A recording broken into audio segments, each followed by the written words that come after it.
All right, this is a video about how our church connected and matched our EasyWorship database with the Sing to the Lord hymnal. And this shows how it works. All right, so let me give you some tips and tricks on how to do this. So we have Sing to the Lord hymnal at our church, which is kind of a standard Nazarene Wesleyan hymnal. And there's a ton of work there, right? So a ton of work connecting it. I always wished I could get it to where if people, well, sometimes on a Sunday night we'll have like a hymn sing, and we'll have people request things. Like I wish that people could just say, "Can we sing 128?" And I can get 128. I mistyped. There we go. 128. That beautiful name. All right, boom. So in 3 seconds, I can have that. Somebody says, "Can we sing?" 352, Victory in Jesus. There it is, 352, and in like 2 seconds, it's live, like 3 seconds, right? So by the time the song leader finds it, we'll definitely have it on the screen. The other thing is that I'll show you one other thing that's really useful about this is once you have every reading and every single thing in every single song inside it, you can have it like this right here. So I can go to this little spot over here where there's the little list versus the magnifying glass. I can type that in. Somebody says, "Can we sing I'd Rather Have Jesus?" So I don't know the number, but I type in I'd rather have Jesus. There it is, 456, and I can send that live in just a few seconds. So that overall picture is the reason why we keyed everything up with our hymnal. So it took, I don't know, probably 200 man hours to do this, because we checked all of them. We downloaded all of the lyrics or typed them in.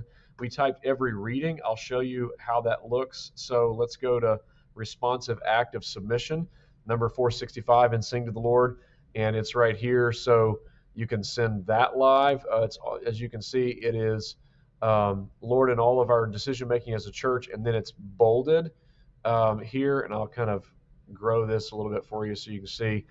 It's regular type, and then bold, it says all your will be done. So that's what pops up on your screen, is that format right there. So anyway, that just kind of shows what it is that this thing does. So it has all of the readings, all of the songs in the whole. So here's a covenant prayer by John Wesley. I can send that one live. And all of these, I am no longer my own but yours. This one I don't have. I have it all congregational.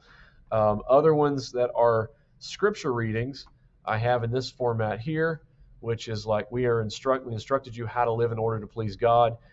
It is God's will that you should be sanctified. So you can see how that kind of works. So that's what we do with it. If you are interested, I have a link in the description down below where you can actually purchase this and download it, so you can have this installed in about the next 20 minutes, maybe 15 or less if you're fast. I have a 5-minute video that shows you how to install it once you download the database. You do need to understand that it will replace whatever you currently have, unless you use the method I show you in the video. You can create a new instance, a new database using your profiles manager up here. So you can use the profiles manager and create a new profile and install that database in it, and then import your other media into, like your video backgrounds and that kind of stuff.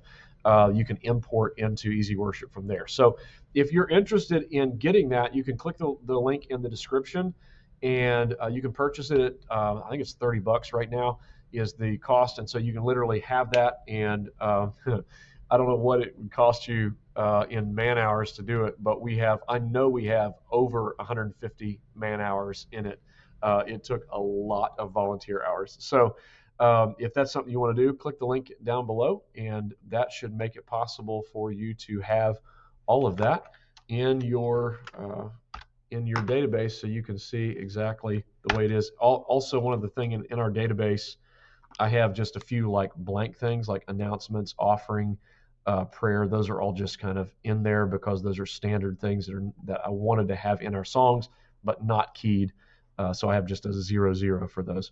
But everything else, as you can see, is that. I also have a ton more lyrics that are below that are other songs, and that's where we're at. Thanks a lot. I hope it's helpful.